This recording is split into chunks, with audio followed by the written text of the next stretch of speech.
Our story takes place 8 years before the events of Resident Evil 9. We first see new protagonist Grace Ashcroft and her mother, Alyssa Ashcroft. Alyssa was one of 8 playable characters in Resident Evil Outbreak, all of whom were there the night Raccoon City was under threat from a zombie outbreak. All of them presumably made it out alive and went on to do their own thing. Alyssa was later featured in Resident Evil 7 as she reported on the kidnappings at the hands of the Bakers. As of now, she's still doing investigative journalism and also raising her daughter, Grace. Their hotel roommate gets a phone call before the power shuts off. Alyssa had written in her journal that she suspects that they are being followed and that she will have to relocate soon. Judging by the journal and the fact that they live in a hotel, it's assumed that this is not the first time they've had to relocate like this. Knowing what this means, she asks Grace to follow her. She then quickly hides some notes behind a painting before conversing with the hotel manager. An assassin attacks the manager as Alyssa is forced to put them down. But just as they're about to leave, the hooded man gets up and strikes Alyssa right down in front of Grace. The fire that broke out after this covered up much of the attack, and the place was then quarantined off from the public for the foreseeable future. We then jump ahead 8 years to the present day, where Grace is now working as an FBI analyst at one of their Midwest offices. Grace is busy browsing some of the local news, which provides us with some insight into the broader world of Resident Evil. After the Raccoon City outbreak seen in Resident Evils 2 and 3, the entire city was wiped out in a missile strike and then locked away from the public. This lockdown that was put in place has been extended to the year 2040. For context, this game takes place in 2026. More interesting than that, however, is the headbutton at the bottom, which states that the US is withdrawn from the Treaty of Prohibition on Bioorganic Weapons. After Raccoon City was attacked and Umbrella was found responsible, their data was leaked through various means. This was seen clear as day in Resident Evil 5, where Ricardo Irving was selling BOWs to interested parties. But as we've seen recently, the US government is becoming more corrupt. National Security Advisor Derek Simmons killed the then president back then in Resident Evil 6 because President Benford was going to go public about what really happened in Raccoon City. And now all of a sudden they're lifting restrictions on bioweapons, all in an effort to stay ahead of the global bioweapons arms race. Reeling it back in for a time, Grace has been called into her office and asked to look into a specific case. Across the US, people have been experiencing weird symptoms such as black bruising on their bodies. Investigations have been underway ever since, with the only connection being that everyone who's experienced this has also survived Raccoon City. Due to this, the disease was also dubbed Raccoon City Syndrome. As we know, the T-virus was spread across Raccoon City, which is what infected all those people. Well, according to the reports, residual T-virus within the body mutates over a long period of time. How it works is that the antibodies within the victim's body fight off the T-virus, but they don't kill it completely. Because of this, the T-virus gains immunity to these antibodies as time goes on. Eventually, the virus activates again, this time as a black bruise-like mark, with it covering the entire body over time. By the time it reaches the terminal stage, the victims begin coughing up blood. Reports suggest that they only have about an hour or two left before they die, and so far all results have been fatal. There is presently no cure for this syndrome. A recent victim of Raccoon City Syndrome is found at Redwood Hotel, the very same place Alyssa was murdered 8 years ago. She is led in by a cop stationed outside, but her mind's clouded by the thoughts of what happened that night, so she struggles to hold a conversation. We see that someone has been waiting for her, as there are photos of Grace and Alyssa all over their hotel bed. Just as she's about to leave, the cop from earlier gets infected and attacks Grace. As she escapes, she makes her way upstairs and meets with one of the villains, Dr. Victor Giddy. He quickly knocks her out and takes her away, claiming that she is the chosen one. While this is happening, an investigator is seen examining another dead body with the same symptoms as all the others. This is learned to be none other than Leon S. Kennedy. His handler during this mission is also the one and only Cherry Birkin. Cherry and Leon were there the night of Raccoon City. Leon was a rookie cop on his first day in the force, and Cherry was the daughter of William and Annette Birkin, 2 Umbrella researchers who created the G-virus. Both of them survived that night and went on to do similar work. Leon was forced by the government to join them as an agent. He worked on various missions from Operation Javier to the events of Resident Evils 4 and 6. Later creating the organization known as the DSL, which he is a part of thanks to his work with Adam Benford. Cherry later grew up and became a government agent under Derek Simmons in Resident Evil 6, and now works as Leon's handler for this mission. Concerningly, both of them are also showing the same symptoms of Raccoon City Syndrome. As Leon is driving, he spots Dr. Gideon as he leaves with Grace in hand. To cover his escape, he infects many people, causing a massive disturbance in the street. Leon had unfortunately lost him, but Cherry found that Gideon purchased a building recently, called the Rhodes Hill Chronic Care Center, and so she assumes this is where he will be. Dr. Gideon was a former Umbrella employee who helped research the T-virus. After Raccoon City went down, he was called as a witness in the Raccoon City trials that would later lead to Umbrella's bankruptcy. Thing is, he never showed up to court. He was then later found to be the director of this care center. They kept much of their operations under lock and key because of their sensitive research, which involves experimental therapies. It should also be noted that the care center used to be run by the Spencer Foundation. Oswald Spencer, of course, is one of the founders of Umbrella, who would later be killed by Albert Wesker back in Resident Evil 5. Dr. Gideon uses this care center to achieve his vision, one initially created by Spencer. Spencer believed that the world stagnates once humanity's great leaders have lost their drive and experience. So to preserve that, he wanted to transfer the memories to a new vessel, and he believed that blood was the way to do it. Cells within blood contain multitudes of information, including factors tied to memory. The T-virus already grants them control over the user's blood. So by modifying the T-virus, they could somehow harness these elements to transfer the memories of these superior individuals. Sourcing viable test subjects for this, though, has been quite the challenge. Those infected by this mutated strain of the T-virus usually just become zombies and exhibit past behaviors, which is why many of the zombies speak their final thoughts or feelings. The care center has been open for the past 20 years, and since then they've been hard at work running all kinds of tests on these people. One test going on in one of the labs seems to be focused on using an artificial lung and a heart in place of a real one, a test that does indeed seem to work. Other test subjects, though, have some odd quirks about them. One finds direct light to be too bright and so tries to shut off the lights. Another has what the researchers have dubbed main character syndrome, as the patient now wanders the center singing to herself. It's even caused another woman to start singing back, almost like they're rivals in a sense. The singing can then set off a few other infected who are notably more prone to loud noises, causing them to lash out and attack violently. Interestingly, a few test subjects have experienced rapid tissue regeneration and increased aggression. A large tumor also sprouts from the victim's head shortly after. The researchers note that this is a side effect of those with the mutated T-virus. They've also taken to calling them blister heads. Weirdly, the fluid within these tumors can, when coming in contact with another infected individual, also cause this double mutation, basically creating a sort of constant cycle where a double mutation creates more, which creates more, and so on, so long as there is an infected nearby. Already this is bad enough, but things are getting even worse behind closed doors. Locked in a room is a little girl named Emily. Another girl here at the center named Marie was in the cell next door, but is no longer present. Now I should state for the record that Marie is not technically her confirmed name. She is only referred to in-game as the girl. However, there is a doll in another cell that has the name Marie on it. Emily also makes mention of a Marie who is in the other cell next to her. So going forward, anytime I mention Marie, I'm referring to the other one. Regardless, some side effects have occurred as a result of experimentation. The doctors gave both girls some medicine, which in turn made them blind. Marie has also mutated into a large creature and is sensitive to light, so she has only seen any lower floors or in places without much electricity. Notes around the game, though, do show that the staff are aware of Marie and her current condition and are trying to kill her as soon as possible. These two girls are special cases due to their DNA, just like Grace. When confronted by Dr. Gideon, he tells Grace that his master, Oswald Spencer, is her creator and that she is the key to freeing Elpis. It's not exactly clear quite yet, but there's something special about Grace that makes her a candidate for this Elpis. They do various background checks on her to see if they could find a way to take her. They were also the ones who sent the hooded man to kill Alyssa, likely the intent of kidnapping Grace shortly after. So it's clear that this place was designed to release this Elpis and also study the effects of the mutated T-virus and effective blood. Going further down, we see the process of this testing. Jail cells line the walls as people are forced to stay in them with no hope of leaving. Those who are killed are hooked up to a conveyor belt to be either cut up or liquefied. Other test subjects are also in blood stasis tanks, which are hooked up to a massive device filled with even more blood. With all this in mind, I should note that the care center does seem to be a legitimate business. Or the staff who Leon meets is new, so she is unaware of the dark secrets here. So in classic Resident Evil fashion, it's a front company that's being used to mask all the horrible things going on underneath.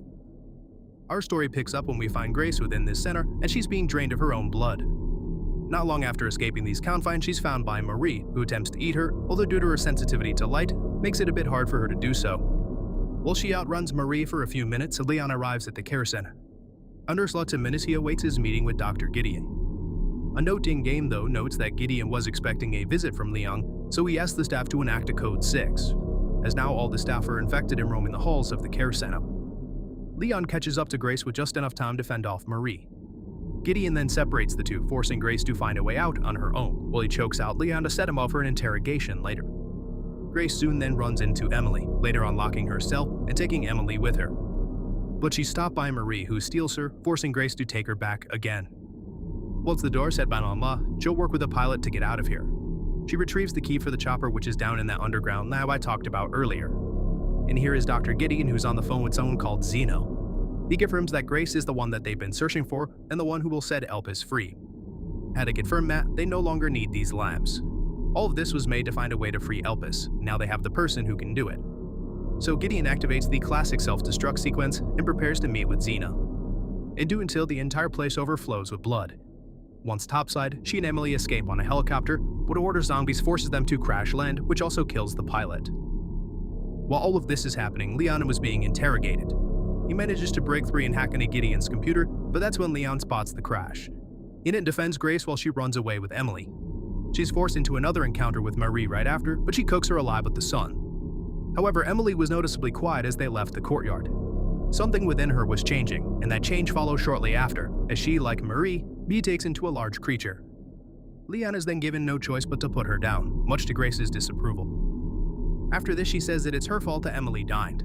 It's something that she said when talking about Alyssa, and again when Emily was taken. Grace believes that her involvement, or lack thereof, has contributed to these deaths, and thus she blames herself. Leon, of course, knows all too well how it feels to have everyone die around you, with you being powerless to help them. That's why he urges her to keep on pushing, but she can't. She gets Leon back his gun and walks away. She'll then run into Gideon and his partner Zeno, who are going to take her to Raccoon City to show Grace her true purpose.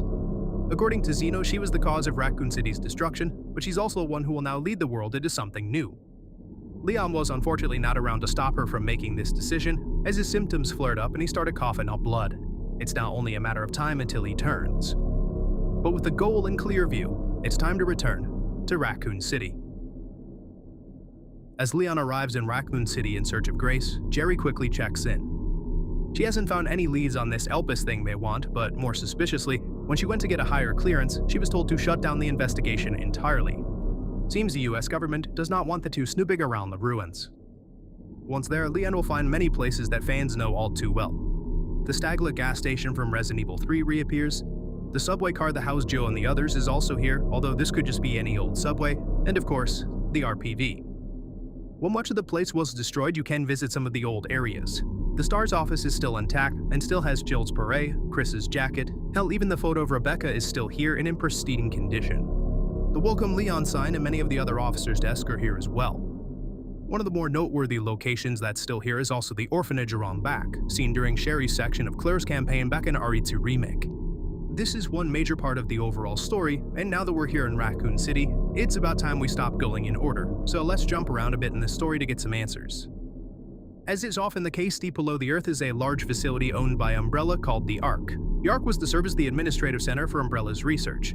Oswald Spencer had outlined a 4-step plan back in the 80s. Invest in the Wesker plan and the T-virus, establish the Ark, develop Elpis, and create memory transfers and forced evolution. As you may know, one of the founders of Umbrella was Dr. Marcus. As outlined in Resident Evil 0, Spencer had killed so that he could take his research for himself. Well, before his assassination, he was in contact with the Connections. This is that BOW group that created Ayla back in Resident Evil 7, the same one Mia Winters was a part of. The Connections were thought to be started by Brandon Bailey, who according to Resident Evil 8 was the right-hand man of Oswald Spencer. But Bailey was not only Dr. Marcus's protege, but the Connections may have also existed long before Bailey became the leader. Fast forward to around the mid-90s, and Umbrella started really coming into its own. They were expanding greatly, but drawing the eye of lots of rival companies. This included the HTF, which partnered with both Wesker and the Connections back in the day, as well as TriCell, which appeared in RE5. It was around this time, though, that Elpis was complete. Now, not much was known about Elpis back then. Supposedly, it was the last virus created by Oswald Spencer, designed to control human consciousness, and it had the potential to disrupt the military balance of the entire world. This is what Gideon and Zeno are after, but they aren't the only ones.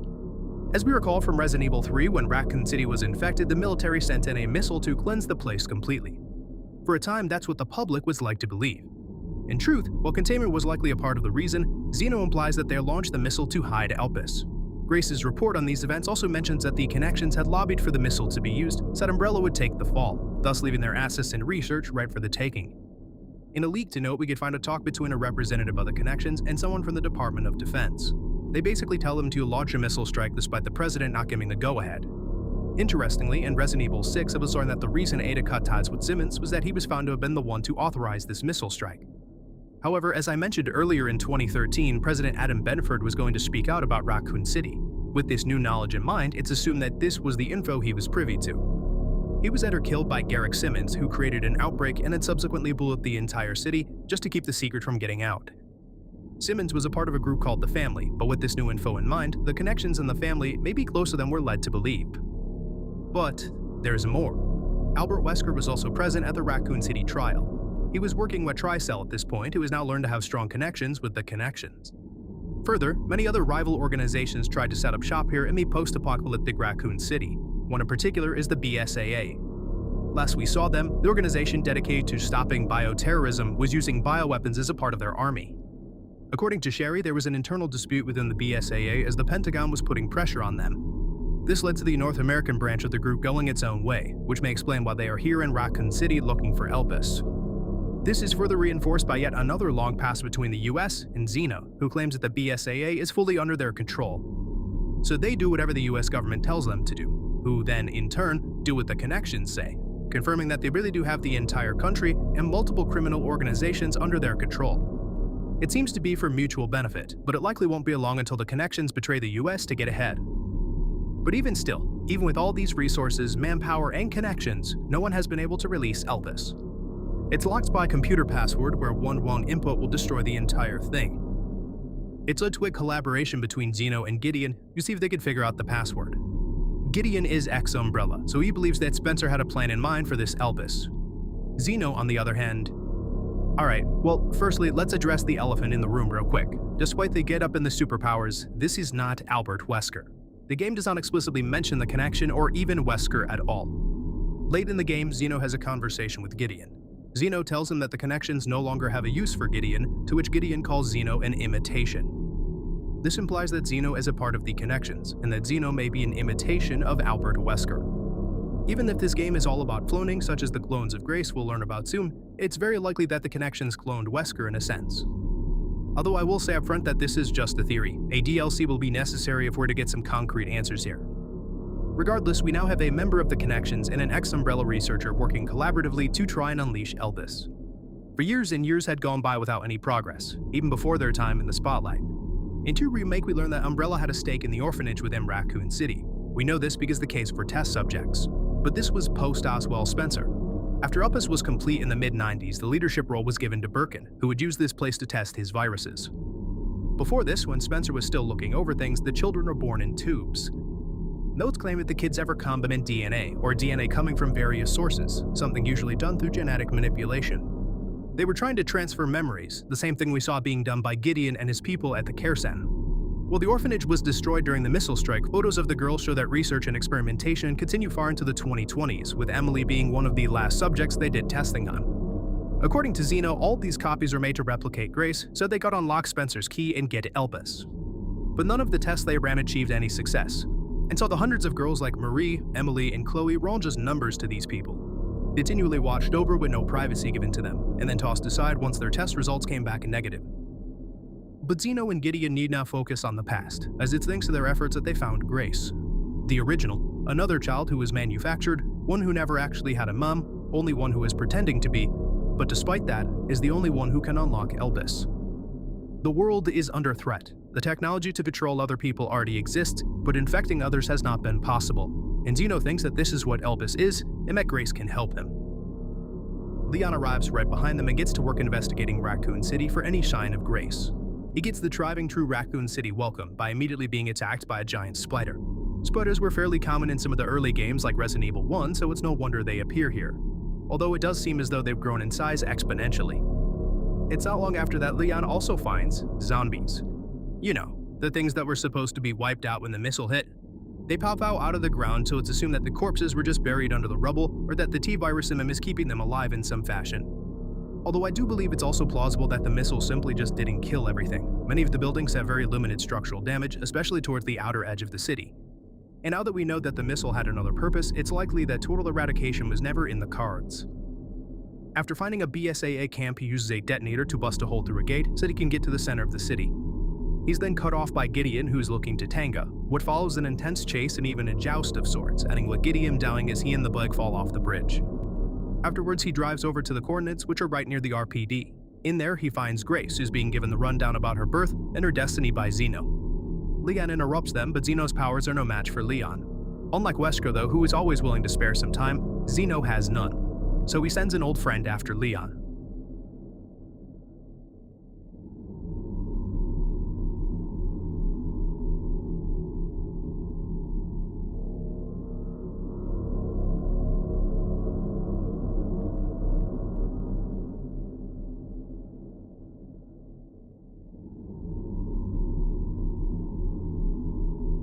Leon still beats himself up over not doing enough back then.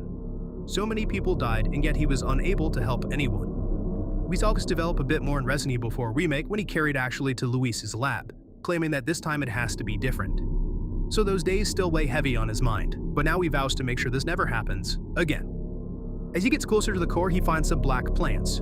These are Plant 43 seedlings, not to be confused with Plant 42 from Resident Evil 1, although they are very likely cut from the same cloth, so to speak. It was accidentally dropped down here while some researchers were carrying it to a lab inside the Ark. Since the cleanup was likely not worth the hassle or just outright impossible, it's now begun to infect the area. After making it inside the Ark, Leon is ambushed by a few squads of soldiers. These that seem to be a part of the connections. This distinction is incredibly important because A, it tells us who's running the facility, but more importantly, because their commander comes to finish off the job himself, and he looks a lot like Hunk. Hunk was an Umbrella soldier, often given the name Reaper or Mr. Death, known for doing countless missions and surviving despite the odds. He was there when Birkin was apprehended in Resident Evil 2, and would escape the entire facility all on his own. However, I would like to state that while no name is given to this commander, this does not seem to be Hunk. Hunk hasn't appeared canonically in the series since Code Veronica, which is over 20 years old. He's always been an arcade mode character. The connections also practically cloned Wesker, so it wouldn't be too far-fetched of them to do the same thing with Hunk. Out of game though, much of Resident Evil 9 is about callbacks, from Marie dying like the Leech Queen in Resident Evil 0, to Plant 42 from Resident Evil 1, to Mr. X, Raccoon City, and now Wesker. It's all callbacks. That's why it's called Requiem, a requiem for Umbrella and the early Umbrella era of the franchise, so I think that's why a Hunk-like character was added into this game.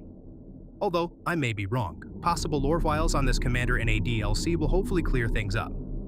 Afterwards, Leon interrupts Grace and Zeno's talk and takes her away. The two then go their own way through the facility, and it's here we learn the truth. Alyssa hid an MO disc in her bag back at the hotel. This contains various files, some of which were interviews with D. Oswald Spencer. He says it's straight. He was wrong. Happiness cannot be achieved at the expense of others. His research opened up Pandora's box, and so every death is his fault. It's caused him to feel remorse and guilt over his actions. To make amends, he took in a young girl, not a test subject, not a POW, just a regular girl, and raised her like one. This girl was none other than Grace. As Spencer was dying of old age, he wrote in his will that Alyssa would be giving Grace so she may raise her when he dies.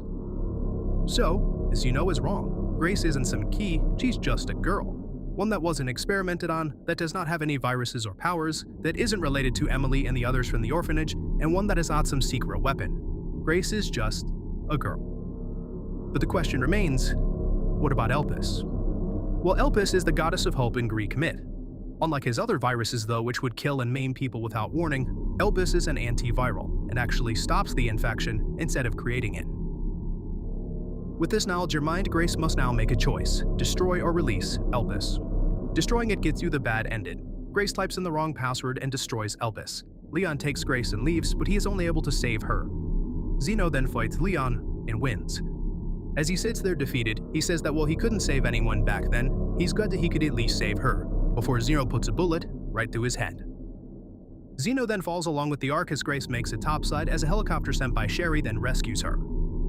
If you instead release Elpis though, Zeno pushes her out of the way and shoots the virus into him. He assumes that Elpis was a mind control virus, but he was unaware of its true nature.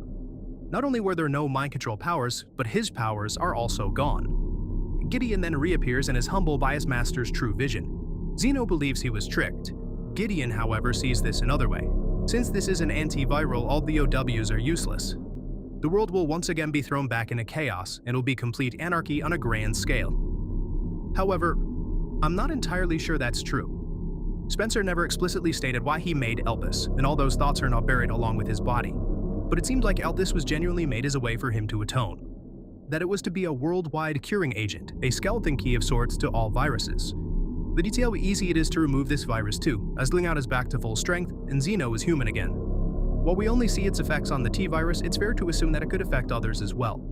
The T-virus was an offshoot of the progenitor virus, T. Veronica of Code Veronica, T. Phobos of Revelations 2, and the TG virus of Dedan all directly detain the T virus as well. But the G virus is meant to be a better evolved version of the T virus, and the C virus of Resident Evil 6 was a mix of G virus and T Veronica. Elpis is very likely a T virus cure since it was made in the mid-90s, and none of the other viruses at the time were being produced yet. But since so many of them contain trace amounts of T virus, it's possible that this could affect them as well. Further, in a note written by Spencer, he says that the family, Tricell, the HCF, and Umbrella will all be brought to an end by Elpis. So I'd honestly go as far as to say that this was going to be a cure for all kinds of infection. This does of course lead me to question if it's only useful against viruses though and not parasites, thus meaning the Las Plagas would be unaffected, but it's still a remarkable creation. Part of the reason the connections and the many other organizations were likely deceived was because Spencer was all about human evolution and human experimentation. So it would make very little sense for Elpis to not be another masterclass virus of his.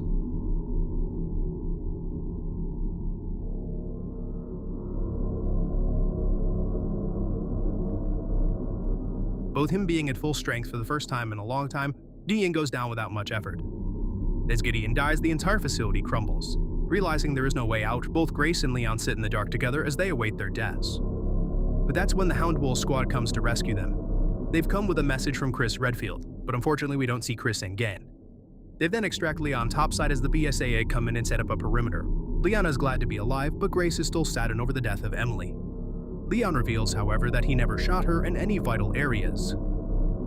The news broadcast then shows the Justice Department has reopened its investigation into Umbrella and Spencer. Due to this, the president is very likely going to deny any wrongdoing in their address. Further, social media is buzzing about Alyssa Ashcroft as she was the one who broke the story on Oswald with her interview. Many claim that her death was a cover-up by a mysterious organization, so it seems like the news is spreading fast. And to cap off said news, it seems like Emily was rescued and is alive and well. We didn't see Grace talking with Leon on the phone. Judging from the call, Sherry was cured of her T-virus and Emily's surviving got her eyesight back. Life has gone back to normal, at least for now. As we then transition to a cutscene that shows presumably some Connection soldiers who had just killed some BSAA to retrieve something. What it is, we're not exactly sure, but they plan on grabbing it before the BSAA sends in the wolves. Seems like our Hound Wolf squad will be returning very soon, and if so, if the pack really is coming, that must mean the leader will be right behind them. With that, we've come to the end of the video. Remember to check out my other Resident Evil videos here on the channel, as well as the one coming next week. And be on the lookout for any Resident Evil 9 DLC videos if they happen to make any. But for now, thank you for watching today. Like and subscribe if you're new.